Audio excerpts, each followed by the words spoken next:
Ruang publik tersiar kabar, Prabowo bahkan telah berkali-kali meminang Gibran namun ditolak Jokowi. Pertanyaannya kemudian, siapa sosok cawapres yang menjadi pilihan Prabowo Subianto dalam kontestasi pemilihan Presiden 2024 yang pendaftarannya ke KPU sudah dalam hitungan hari? Tim TV One mengabarkan.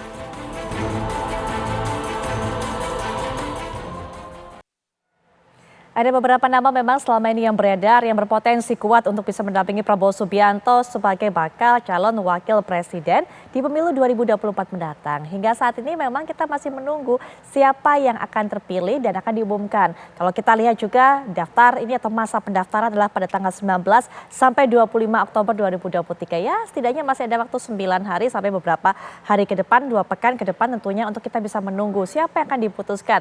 Kalau sekarang nama yang paling kuat namanya sudah mengerucut menuju Khofifah Indar Parawansa. Betulkah? Kemudian juga bagaimana dengan Gibran Rakabuming Raka?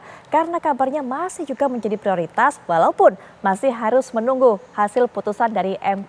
Untuk bisa menjelaskan lebih jauh mengenai hal ini sudah hadir secara virtual yaitu Bang Riza Patria selaku Ketua Dewan Pengurus Daerah Gerindra DKI Jakarta. Assalamualaikum warahmatullahi wabarakatuh. Selamat malam Bang Riza. Selamat malam Mbak Putri. Baik, selain Bang Riza nanti juga kita akan bergabung dengan Bang Ahmad Doli Kurnia selaku Wakil Ketua Umum Partai Golkar. Assalamualaikum warahmatullahi wabarakatuh. Selamat malam Bang Doli. Waalaikumsalam warahmatullahi wabarakatuh. Selamat malam. Baik, nanti juga kita akan ditemani oleh pengamat politik Kang Ujang Komarudin yang nanti juga akan memberikan analisanya kepada kita. Tapi yang pertama kita mau tanya dulu kepada Bang Riza. Bang Riza, ini kan isunya sudah kuat ini. Bu Khofifah Indar Parawansa yang akan mendampingi Pak Prabowo Subianto. Apakah akan segera diumumkan pasangan ini atau masih tetap berharap kepada Mas Gibran sehingga masih juga akan menunggu hasil putusan MK? Jadi yang pertama, seperti yang sudah disampaikan Bapak Prabowo dan pimpinan partai lainnya, Pak Dasko, Pak Muzani, dan lain-lain, bahwa kewenangan mengusulkan, kewenangan membahas, memusyawarahkan ada pada Bapak Prabowo sebagai capres dan sebagai ketua umum Partai Gerindra dan juga partai Koalisi Indonesia Maju seperti Partai Golkar, Partai PAN, Partai Demokrat, Partai PBB, Partai Garuda, Partai Prima, dan insya Allah ada partai lainnya. Ada Partai Gelora juga yang sudah bergabung, dan seperti yang disampaikan berkali-kali, bahwa masing-masing partai koalisi itu sudah mengusulkan, Partai Golkar mengusulkan Pak Erlangga, kemudian Partai PAN mengusulkan nama Erick Thohir, kemudian Partai PBB mengusulkan Prof. Yusril, bahkan PBB menambahkan Mas Gibran. PAN juga pada ulang tahun mengusulkan Pak Menko, Pak Muhadjir Effendi. Kemudian di luar itu ada nama-nama yang diusulkan juga oleh relawan, oleh organisasi, tokoh, pribadi, seperti Mbak Khofifah, ada yang mengusulkan Pak Mahfud, Mas Gibran, ada juga yang mengusulkan Mas Ridwan Kamil, dan lain-lain. Pak Prabowo sudah menyampaikan semua usulan-usulan tersebut nanti akan diteruskan, disampaikan kepada seluruh pimpinan partai politik yang berkoalisi dalam Koalisi Indonesia Maju. Jadi sekali lagi, sampai hari ini semuanya calon-calon adalah baik, potensial, memiliki kelebihan masing-masing, dan juga punya pengaruh yang baik semua, dan insya Allah nanti juga akan memberikan kontribusi yang baik bagi pemenangan Koalisi Indonesia Maju, pemenangan Bapak Prabowo dengan cawapresnya nanti akan diputuskan bersama. Jadi tidak ada yang dikatakan lebih baik dari yang lain, tidak ada yang dikatakan lebih menguat.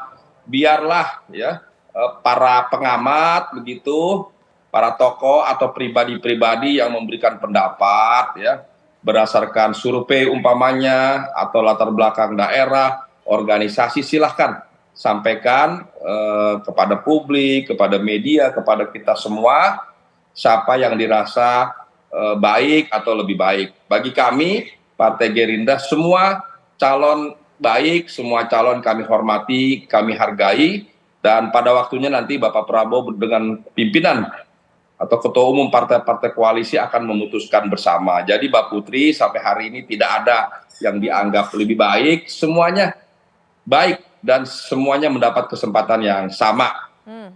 Baik, tapi Bang Riza nggak mau spill nih dalam kesempatan kali ini. Tapi Bang Riza, kami paham betul semuanya masih dalam taraf diskusi. Tapi setidaknya Pak Prabowo ini lebih condong kemana? Sukanya yang mana? Yang muda seperti Mas Gibran yang bisa menggait suara milenial, atau yang punya juga ataupun punya suara di kalangan kaum nahdliyin seperti Ibu Khofifah, atau mungkin juga dengan kandidat yang kabarnya disebut-sebut sebagai anak emasnya Pak Jokowi, yaitu Pak Erick Thohir. Yang mana Bang Riza? Ya semuanya kan punya kelebihan masing-masing. Kalau saya sudah menyampaikan pendapat saya, itu namanya saya kan mendahului para pimpinan partai politik. Nanti ada Mas Doli tuh, pimpinan partai politik kan punya kewenangan. Jadi yang disukai Mas Doli, umpamanya Pak Erlangga kan punya peluang dan potensi yang sama, apalagi Golkar kan partai besar, ya. Pemenang kedua di DPR, pemenang ketiga nasional, partai yang luar biasa jejaring dan pengaruh dan strategis dan lain-lain, tentu punya peluang yang sama gitu. Pak Erick Thohir juga punya pengaruh yang baik, diusulkan oleh PAN, juga membangun ekonomi yang baik bersama Pak Erlangga Hartarto, juga alhamdulillah ekonomi Indonesia baik dan semakin maju. Kemudian siapa lagi, umpamanya Pak Yusril juga punya kelebihan, ahli hukum, punya pengalaman malang melintang luar biasa di pemerintahan sejak zaman Pak Harto.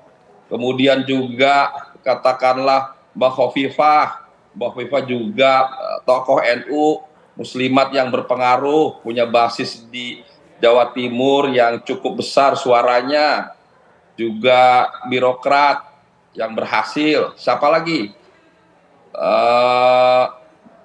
Umpamanya Mas Gibran, juga tokoh muda yang juga punya potensi yang baik, apalagi pemilih 2024 ini lebih dari 52% dari golongan ada kelompok milenial, generasi Z begitu. Nah, ini juga punya pengaruh, juga wali kota yang berprestasi. Jadi sekali lagi Mbak Putri, semuanya punya peluang yang sama, semuanya punya kesempatan yang baik, semuanya punya kelebihan dan prestasi di bidang masing-masing.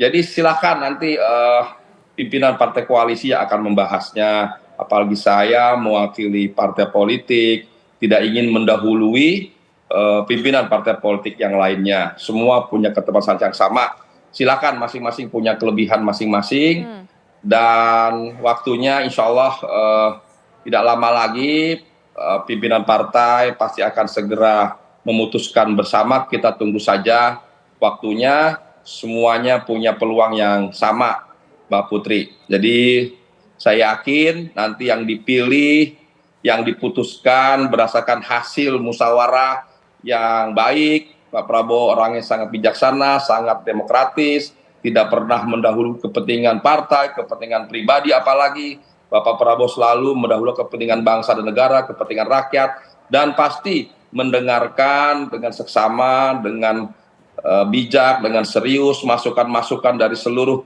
pimpinan partai politik. Insya Allah musyawarahnya pasti berlangsung dengan kondusif, dengan sejuk, dengan baik, dan menghasilkan satu nama yang tidak hanya diterima oleh seluruh pimpinan partai koalisi Indonesia Maju, tapi insya Allah juga diterima oleh seluruh masyarakat bangsa Indonesia, dan pada akhirnya menjadi pasangan yang terbaik dan bisa memenangkan pemilu 2024-2029. Baik Bang Riza, nah kita coba kalau ke Bang Doli. Bang Doli, nanti mungkin kita akan bahas mengenai peluang Pak Erlangga Hartarto. Tapi sebelum berbicara mengenai ketum Golkar ini, Bang Doli, kalau dari dua nama yang saat ini kabarnya ini memang sudah mengerucut, sudah yang paling kuat, Bang Doli, baik itu Mas Gibran ataupun juga Ibu Khofifah, yang mana rasanya yang punya chemistry dengan partai-partai yang ada di koalisi Indonesia Maju ini, Bang Doli? Ya, kita sampai sebelum pada keputusan final siapa yang akan nanti akan diputuskan menjadi calon wakil presidennya Pak Prabowo, tentu semua partai-partai politik termasuk Golkar ya masih terus memperjuangkan Pak Erlangga Hartarto ya. Nah, memang keputusan akhir itu ada di Pak Prabowo ya sebagai calon presiden kita. Tetapi seperti yang sudah disampaikan dan memang ini janji dari Pak Prabowo, nanti pada saat pengambilan keputusan siapa yang akan menjadi pendamping Pak Prabowo itu akan ada pembicaraan secara musyawarah ya, antara semua ketua umum partai politik yang ikut dalam koalisi Indonesia Maju ini. Nah, oleh karena itu ya sampai sekarang memang belum ada ya penetapan agenda kapan itu akan dilakukan. Memang waktunya semakin lama semakin dekat ya, tinggal 9 hari lagi sudah mulai pendaftaran dibuka sampai tanggal 25. Nah, tapi sembari menuju ke sana tentu kita semua ya termasuk Partai Golkar ya terus bagaimana kita juga menyerap aspirasi termasuk bagaimana kita menilai pandangan masyarakat terhadap tokoh kita, calon yang kami usung, misalnya Pak Erlangga Hartarto. Sekarang kami keliling-keliling jalan ya, beberapa hari yang lalu kami ke Jawa Timur, ketemu dengan masyarakat di Jawa Timur, terutama di masyarakat Tuban. Besok kami jalan ke Jawa Barat ya di Soreang. Nah, itu semua dalam rangka juga ingin mendapatkan respons ya dari masyarakat terhadap calon yang diusung oleh Partai Golkar untuk menjadi calon wakil presiden, yaitu Pak Erlangga Hartarto. Baik, kalau Kang Ujang juga melihatnya bagaimana, kita sudah tahu tadi ada Bang Riza Patria yang masih belum mau buka suara, masih semua serba ditimbang-timbang, masih diskusikan. Tapi kalau Bang Doli juga sudah buka suara, mau tes case juga kepada masyarakat, bagaimana suara masyarakat terhadap calon yang akan diajukan oleh Partai Golkar. Kang Ujang melihatnya karena sudah ada 2 nama terkuat sejauh ini sebenarnya, Mas Gibran dan juga Ibu Khofifah, itu isunya yang kabar yang beredar sejauh ini. Ya, saya melihat tokoh-tokoh yang muncul semua punya kapasitas, kualitas, punya keunggulan dan kekurangan masing-masing. Tetapi kan ada nama lain juga yang muncul, seperti misalkan tadi Pak Erick Thohir, Pak Erlangga, dan saya melihat Golkar misalkan dia punya dignity ya, punya harga diri lah. Misalkan ketika Pak Ridwan Kamil didorong oleh PDIP, Golkar tidak mau, artinya ya kekeh pada Pak Erlangga, itu sesuatu yang bagus juga. Nah, apakah memang nanti dalam rapat permusyawaratan ya penentuan cawapres Prabowo itu, ya Golkar tetap memperjuangkan sampai detik akhir, misalkan Pak Erlangga itu menjadi penting. Walaupun tadi Mbak Putri mengatakan yang terkuat, misalkan ya, kalau saya sih melihatnya semua kuat ya. Baik tadi muncul yang nama lain muncul, Pak Gibran, Bu Khofifah, Pak Erick Thohir maupun Pak Erlangga. Semua potensinya masih sama, di luar 2 nama ini. Iya, karena tadi Pak Erlangga misalkan partai besar, paling yang harus ditingkatkan elektabilitasnya kan begitu. Maka tadi Bang Doli mengatakan sering turun. Gibran mungkin kelebihannya wali kota, anak Pak Jokowi. Pak Erick Thohir mungkin elektabilitasnya lumayan, tapi ya tadi PAN yang mengusung. Bu Khofifah punya grassroots yang cukup kuat di Jawa Timur. Tetapi kalau kita lihat peta secara umum gitu, saya melihatnya kalau hasil survei yang ada lah sementara gitu ya, itu kan diprediksi Pak Prabowo akan unggul di Jawa Barat, Pak Ganjar di Jawa Tengah, lalu katakanlah wilayah lain itu naik turun, artinya semua kandidat berpotensi punya saling mengalahkan di wilayah lain. Nah, Jawa Timur ini yang menjadi penting. Makanya saat ini misalkan Bu Khofifah muncul, bahkan di-endorse juga oleh PDIP kan. PDIP juga menginginkan Bu Khofifah. Karena memang kelihatannya battleground ke depan itu ya Jawa Timur. Ya walaupun memang dalam konteks one man one vote, semua suara, semua wilayah menjadi penting. Tetapi dalam konteks hari ini kelihatannya Jawa Timur akan menjadi battleground pertarungan Pilpres 2024. Tapi memang kalau kita bicara figurnya, ya ini menarik. Semuanya ya punya keunggulan dan kekurangan. Tetapi memang siapa yang nanti mendampingi Pak Prabowo harus dihitung, dikalkulasi secara matang. Saya sih melihat ya siapapun nanti yang dipilih, pasti yang faktor pertama kalau saya melihat ya faktor elektabilitas. Penting tetap standar pertarungan langsung adalah faktor elektabilitas. Oleh karena itu ukuran standar variabel parameternya adalah elektabilitas pasti. Makanya sekarang misalkan artinya mempertimbangkan betul hasil survei sejauh ini. Pasti akan menjadi pertimbangan. Misalkan capres pun sama kan, elektabilitas Pak Prabowo, Pak Ganjar dan Pak Anies dinilai dari elektabilitasnya. Nah, elektabilitas kan rangkaian daripada penilaian yang lain, latar belakang, prestasi, kesukaan, kecintaan kan begitu. Maka muncul di elektabilitas itu. Oleh karena itu cawapres pun sama. Tentu ada faktor lain banyak. Ada misalkan ketua umum, partai besar, ya partai kelas menengah, itu kan dikategorikan. Lalu juga misalkan kekuatan, misalkan apakah signifikan Jawa luar Jawa, misalkan dipertimbangkan. Apakah nanti ada faktor NU atau non-NU gitu, atau masih banyak pertimbangan-pertimbangan lain. Misalkan tadi Bang Rijal Patria memunculkan nama Pak Yusril gitu sebagai seorang profesor, ahli hukum, itu menjadi penting, seorang akademisi. Jadi saya melihatnya selama janur kuning belum melengkung, semua nama-nama yang beredar, yang muncul saat ini punya potensi yang sama. Kalau potensi yang kemudian bisa memenangkan wilayah battleground ini, kalau menurut Kang Ujang? Ya memang seksinya ya, kalau kita lihat gitu ya Bu Khofifa. Sebenarnya saya dari tahun lalu sudah memprediksi, bahkan jauh-jauh hari 5 tahun yang lalu Bu Khofifa itu akan jadi incaran, rebutan. Nah tahun lalu itu ya Bu Khofifa ingin diambil oleh Pak Prabowo. Tapi waktu itu ada syaratnya, gimana Pak Lurah lah kira-kira begitu. Nah kita tidak tahu deal-deal belakang layar seperti apa, sehingga Bu Khofifa sekarang menjadi seorang figur tokoh yang diperebutkan di antara Pak Prabowo maupun di Pak Ganjar Pranowo.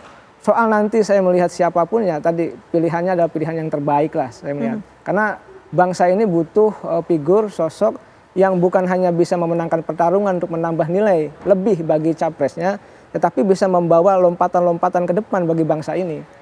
Bangsa ini kan banyak problemnya nih, banyak persoalannya, persoalan-persoalan kebangsaan banyak nih. Kan harus diselesaikan oleh katakanlah capres dan cawapres ini. Oleh karena itu ya selain elektabilitas punya kualifikasi yang mumpuni ya terkait persoalan-persoalan kebangsaan itu harus dimiliki. Karena menjadi seorang cawapres tidak mudah ya. Itu harus punya pengalaman yang panjang, punya kekuatan ya individu personal juga dalam konteks untuk bisa membangun bangsa. Dan banyak faktor lain yang harus dimiliki. Sehingga betul-betul nanti publik atau rakyat itu memilih cawapres yang terbaik untuk mendampingi Pak Prabowo maupun mendampingi Pak Ganjar Pranowo. Baik, nanti kita akan lanjutkan kembali. Kalau tadi Kang Ujang sudah mengatakan bahwa apakah kemudian Golkar masih akan terus sampai akhir berupaya untuk memperjuangkan Airlangga Hartarto. Karena kalau kita lihat sepertinya sejauh ini Airlangga Hartarto kalau kita lihat dari hasil survei setidaknya tidak ada di dalam 3 nama teratas, 3 nama terbesar yang memiliki kandidat kuat atau memiliki potensi kuat mendampingi Prabowo Subianto. Apakah kemudian ini bisa menjadi pertimbangan atau mungkin kalau kita lihat juga Airlangga juga bukan sebagai kandidat prioritas untuk bisa mendampingi Prabowo. Apakah memang dinilai sebagai calon kaleng-kaleng? Padahal kalau kita lihat Partai Golkar ini merupakan peraih suara kedua di pemilu sebelumnya. Kita akan bahas lebih lanjut setelah jeda berikut ini.